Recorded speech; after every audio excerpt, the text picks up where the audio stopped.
디모데에게 쓴 마지막 편지가 디모데후서입니다. 그렇다면 여러분, 바울이 가장 중심에 있던 내용들을 가장 사랑하는 영적인 아들 이 디모데에게 아주 사심없이 얘기했겠죠. 마찬가지입니다. 우리가 하나님 앞에 서야 될 우리의 시간표를 두고, 그렇죠, 우리의 후대들에게 아이들의 뜰을 준비를 하고, 또 이 아이들의 뜰에 무엇을 담고 남길 것인가, 우리는 마지막 작품으로 기도해야 돼요. 그래서 오늘 바울이요 뭐라고 얘기했냐면,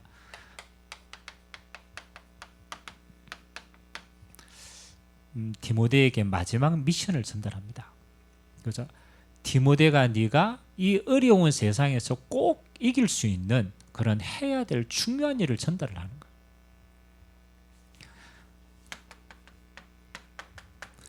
그래서 저는 좀 이 디모데후서가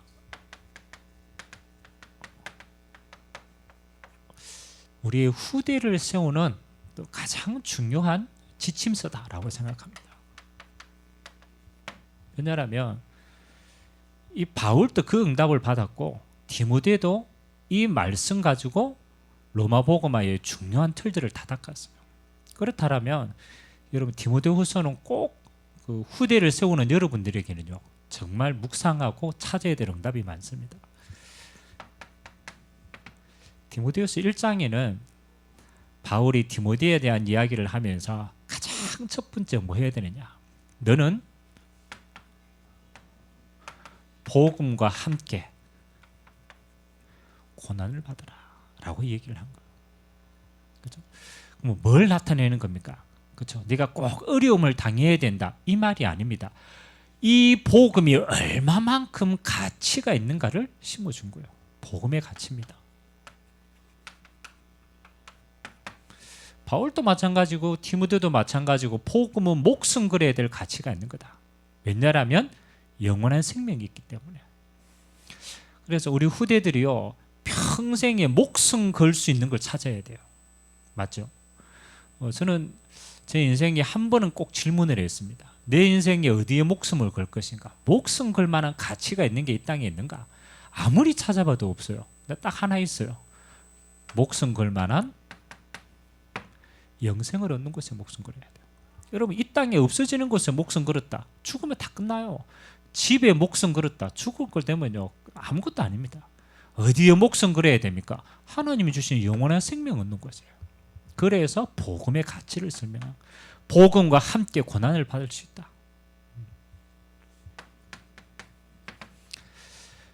디모데후서 2장에는 바울이요 복음 가진 자의 자세에 대해서 설명합니다. 이 복음이 얼마나 귀중한데, 그러면 너는 이 복음 가지고 어떤 삶을 살아야 되냐. 그래서 바울이 세 가지를 얘기합니다. 뭘 얘기합니까? 너는 군사다. 그리고 너는 경계하는 자다. 너는 농부다. 이게 복음 가진 자의 삶의 자세라는 겁니다. 군사 얘기를 왜 했겠습니까? 군사는 부르신 자에게 순종하는 것이다. 그게 군사 체계입니다. 명령에 순종하는 거예요. 그리고 모집한 자를 기쁘게 하는 겁니다. 너는 하나님의 군사라는 거예요. 그래서 순종의 얘기. 경계하는 자 이야기합니다. 우리에게는 뭐가 있습니까? 그렇잖아요. 우리는 분명히 가야 될 뭐가 하나님 나라의 목표가 있다. 그래서 그 목표를 향해서 말씀대로 경계하는 것이다. 농부는 뭐 하는 겁니까? 네가 농사한 것을 농부가 먼저 열매를 얻게 돼 있다. 우리가 복음을 위하여 수고한 것은 하나님이 먼저 열매 맺게 하신다. 반드시 열매 맺는다. 우리의 삶의 자세입니다. 하나님께 순종하고 하나님 나라를 바라보고 달려가는 것이다. 그리고 이 땅에서 복음 때문에 수고한 것 하나도 헛되지 않는다. 다 열매 맺는다. 삶의 자세입니다. 디모데후서 3장 지난주에 우리가 묵상했죠. 마지막 시대에 어떤 때냐? 그렇죠. 고통의 때가 이르겠다. 마지막 시대는요. 전도자가 보고 예수님께서 말씀하시기는요. 말세에 고통하는 때가 이른다. 그러면 우리가 그렇잖아요. 육신의 고통, 영적인 고통, 이 수많은 어둠의 시대에서 네가 어떻게 이 고통의 뜰을 이길 것인가. 그래서 바울이 디모데에게 하나를 딱 주었습니다. 뭐 하느냐?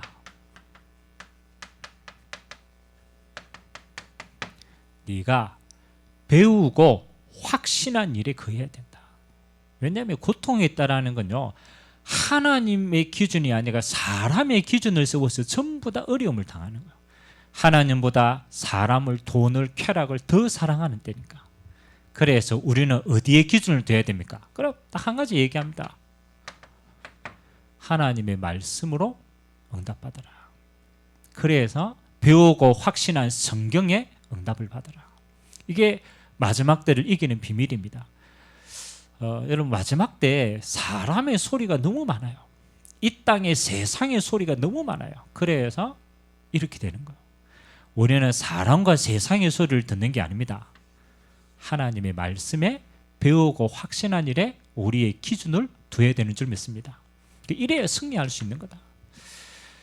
저는 우리 후대들이 꼭 가져야 될 응답이라고 생각합니다. 마지막 때 오늘 바울이 이제 마지막 유언을 남깁니다. 하나님 앞에 산자와 죽은 자를 심판하실 그 앞에서 너는 뭐 해야 되느냐? 그렇죠? 첫 번째, 바울이 이렇게 얘기했습니다. 마지막 때는 사람들이 바른 말에 귀 기울이지 않는다. 첫 번째 이 이야기를 합니다. 그래서 왜 너는 말씀을 증거해야 되는데 죽어도 이 일을 해야 될 이유가 뭐냐? 마지막 때 사람들이 올바른 진리에 관심이 없다. 그리고 전부 다 자기의 유익을 따른다. 이 말은 뭡니까? 나 외에는 다른 게 없다는 거예요. 그리고 나를 위해서 수많은 서성들을 두고 나를 위해서 수많은 것들을 한다. 마지막 때 사람들의 영적인 상태를 이야기하는 겁니다. 그래서 여러분, 가장 큰 이 재앙이, 여러분, 뭐가 가장 큰 재앙입니까? 뭐 세상에 뭐 그렇잖아요. 뭐 온난화가 되고 막 수많은 것들이 자연이 무너지고 그것도 재앙입니다. 그러나 하나님 보실 때 가장 큰 재앙은요, 사람의 주인 되는 게 재앙입니다. 가장 큰 재앙입니다.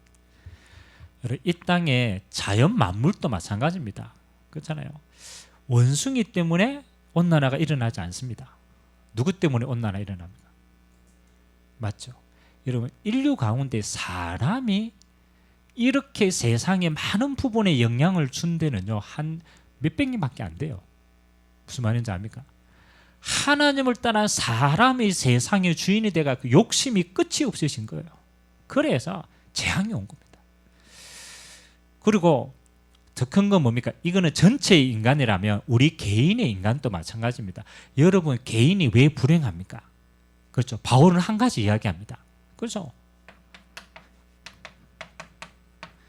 네가 주인 되었기 때문이다. 그래서 너를 위해서 수많은 사람을 따르고 너를 유익 위해서 수많은 것들을 하는데 그것 때문에 사람은 무너지게 돼 있다. 이게 마지막 때의 사람이라는 거예요. 그래서 오늘 바울이요, 이런 세상과 사람들을 두고 뭘 해야 살리겠냐? 한 가지 얘기입니다. 너는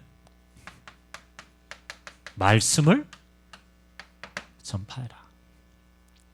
얼마나 강하게 얘기했습니까? 그렇죠?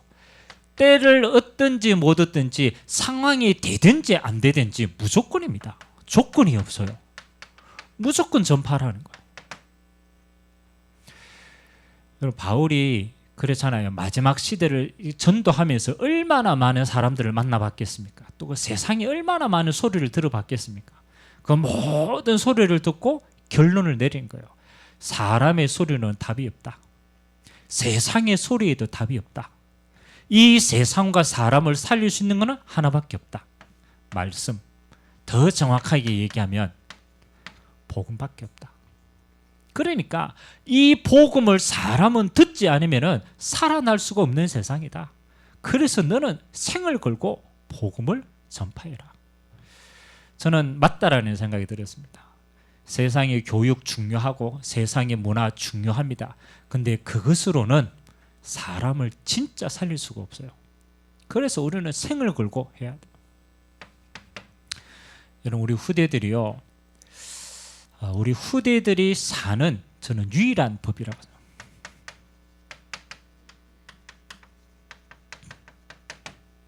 유일한 방법이 복음을 전파하는 거예요. 이 이야기를 가장 비유가 아니죠. 실제적인 일로서 가장 잘 나타난 것이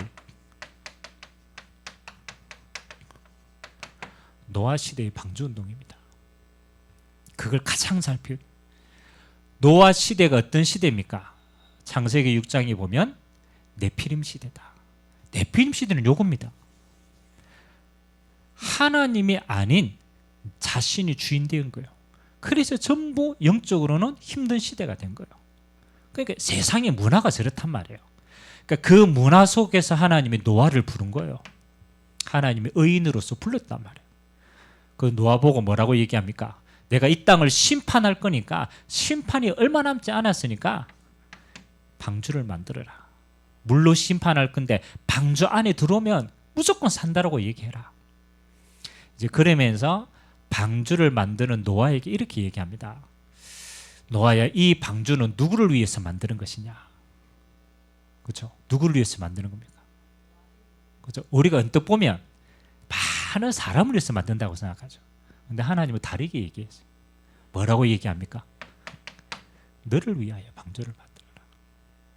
이 방주를 만드는 거는 가장 첫 번째 누구 응답이냐? 너가 살기 위한 거야. 너를 위해서 만들어야 돼요. 그리고 너의 가족들이 사는 거야.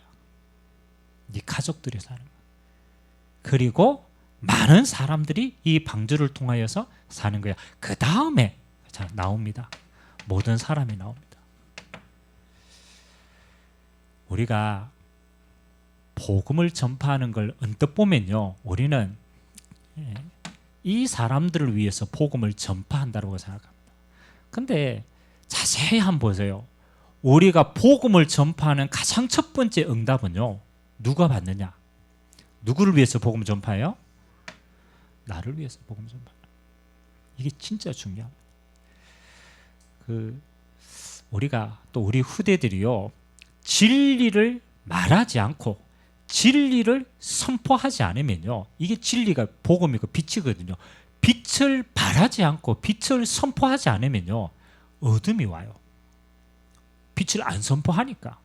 그러면 어둠이 오면 가장 먼저 자신이 죽는 거거든요. 그래서 복음 전파는 뭐냐? 너를 위해서 그런 것이다. 여러분이요, 여러분 입술로 복음을 전가하면 믿음이 여러분에게 생깁니다. 가장 첫 번째 나에게 확신이 와요. 그리고 이 복음 전파는 너의 가정과 가문을 살리는 것이다. 그래서 초대교회 교회를 보면요, 전부 가정이 교회가 되었어요. 왜? 그 가정이 하나님의 나라가 가장 먼저 임한 거예요. 그걸 하나님이 교회에 축복을 주신 거예요. 그리고 모든 사람들에게 들어가요. 우리가 복음을 전파해야 될 그 후대들에게 반드시 이야기해야 됩니다. 너가 살기 위한 거야. 그리고 바울이 마지막에 이야기합니다. 나는 이 복음 전파를 마쳤는데 이 복음은 뭐냐?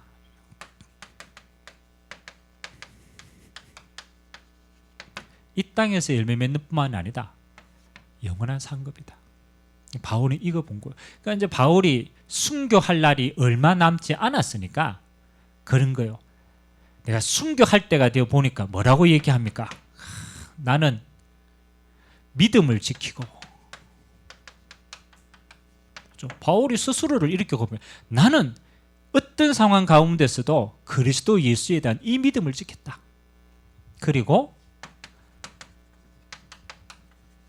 선한 싸움을 싸웠다. 이게 뭡니까? 복음으로 하나님 나라를 이 땅에 임하게 하는 영적인 선한 싸움을 싸웠다. 그리고 나는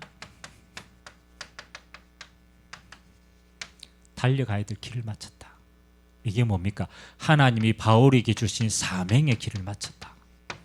그래서 바울이 지금 로마 땅끝이라고 생각하는 로마 그 감옥 안에서 세 번째 투옥되고 순교를 기다리고 있거든.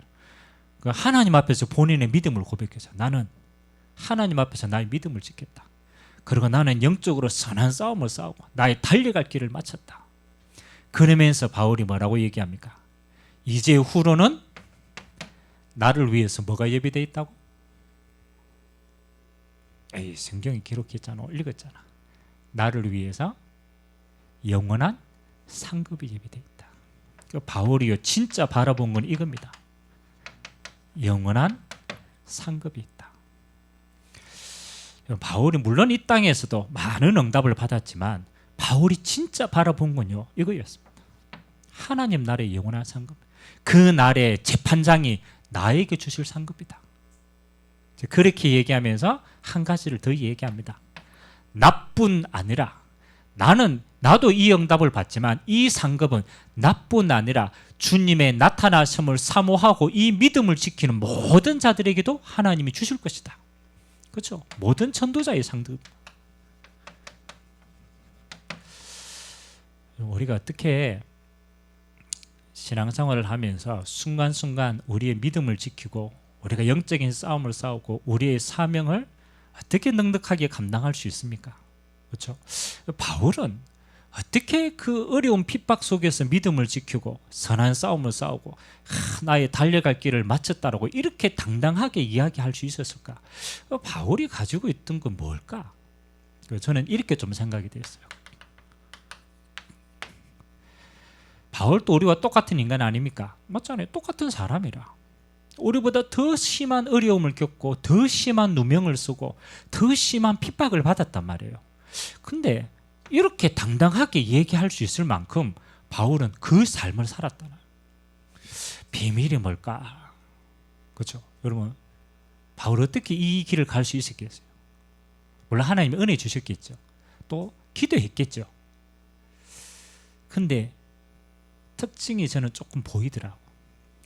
초대교회의 성도들도 그렇고 또 바울도 그렇고 여러분 초대교회의 성도들의 믿음은요 이렇습니다.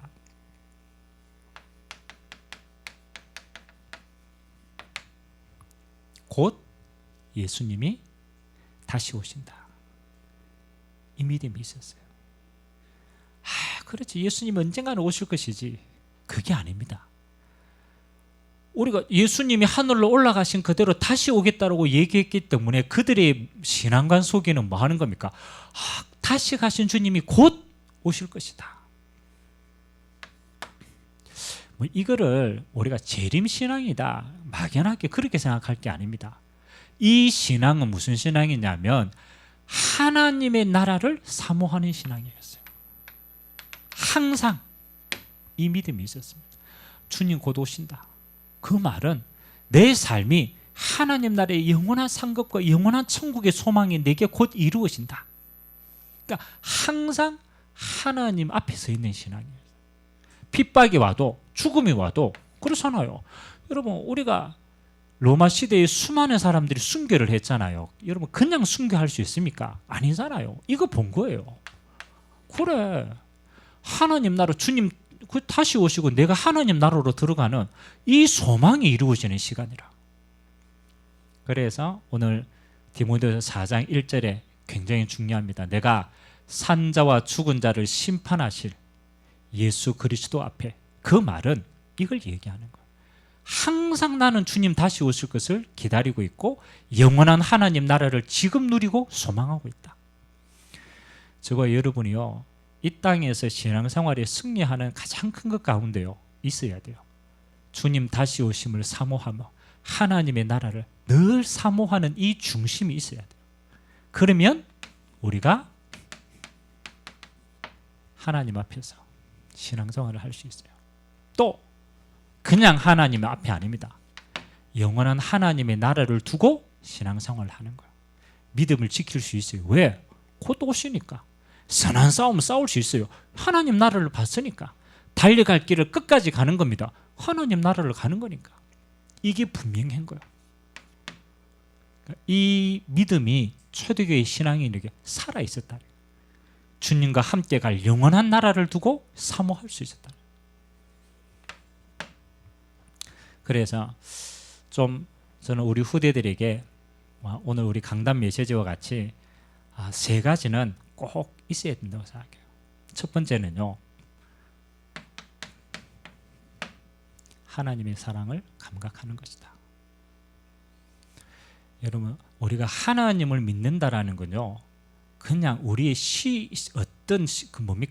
우리의 어떤 신념을 가지고 믿는 게 아닙니다.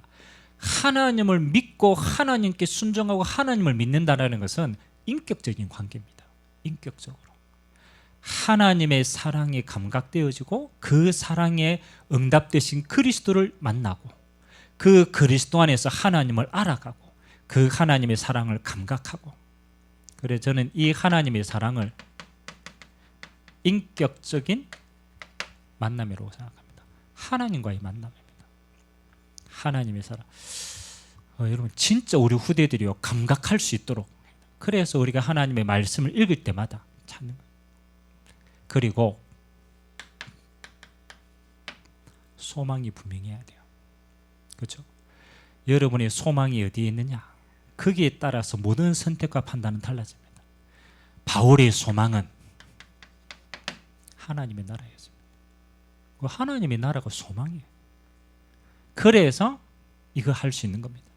그래서 이게 분명한 사람은 무슨 삶을 사느냐?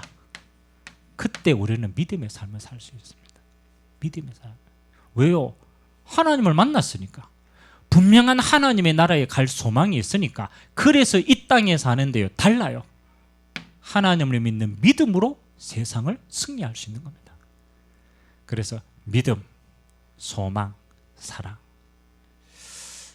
구호가 아닙니다. 여러분, 사랑이 제일이다라고 표현했지 믿음, 소망, 사랑이 차이가 있다고 설명한 게 아니에요. 우리에게, 우리 후대들에게 꼭 필요한 내용이에요. 굳이 순서를 정하자면 저는 하나님과의 만남이 먼저라고 생각합니다. 하나님, 그리고 하나님 나라의 소망을 품는 겁니다. 그러면 오늘의 삶을 우리는 믿음의 삶으로 살 수 있어요. 그래서 믿는 만큼 믿음의 열매를 알게 되는 겁니다. 마지막 미션입니다. 우리 후대들에게 꼭 전달해야 됩니다. 세상이 앞으로 이렇다. 세상의 문화가 자신밖에 모르는 거다. 이게 고통의 때다. 그래서 우리는 이거 해야 된다. 때를 얻든지 못 얻든지 나를 위해서, 나의 가족을 위해서, 모든 사람을 위해서 복음 전파해야 되는 것이다. 영원한 상급이 네 앞에 있는 것이다. 우리는 이거 바라보고 나는 가고 너의 후대들도 상급이 예비되어 있다. 이거 가지고 가는 것이다. 여러분, 디모데 후서는 여러분 개인적으로 찬찬히 한번 묵상해 볼 수 있는 응답이 많이 포함되어 있습니다. 그래서 우리와 우리 후대들에게 꼭 전달해야 될 내용들을 우리가 전달하고 같이 기도하는 그런 큰 축복의 시간 되시기를 주님의 이름으로 기도합니다. 하나님 아버지, 감사드립니다. 하나님, 바울이 순교를 앞두고 가장 사랑하는 영적인 제자인 디모데에게 유언과 같은 마지막 편지를 전달했습니다. 고통의 때에, 핍박의 시대에 하나님, 그것을 이기고 승리할 수 있는 비밀을 전달하였습니다. 하나님, 마지막 때에 우리 자신이 또 우리의 후대들에게 반드시 전달해야 될 축복의 내용임을 알고 하나님이 말씀 가지고 우리가 먼저 풍성해지게 하시고 우리 후대들이 평생에 승리할 수 있도록 하나님께서 은혜를 더하여 주옵소서. 감사드리며 살아계신 예수 그리스도의 이름으로 기도드리옵나이다. 아멘.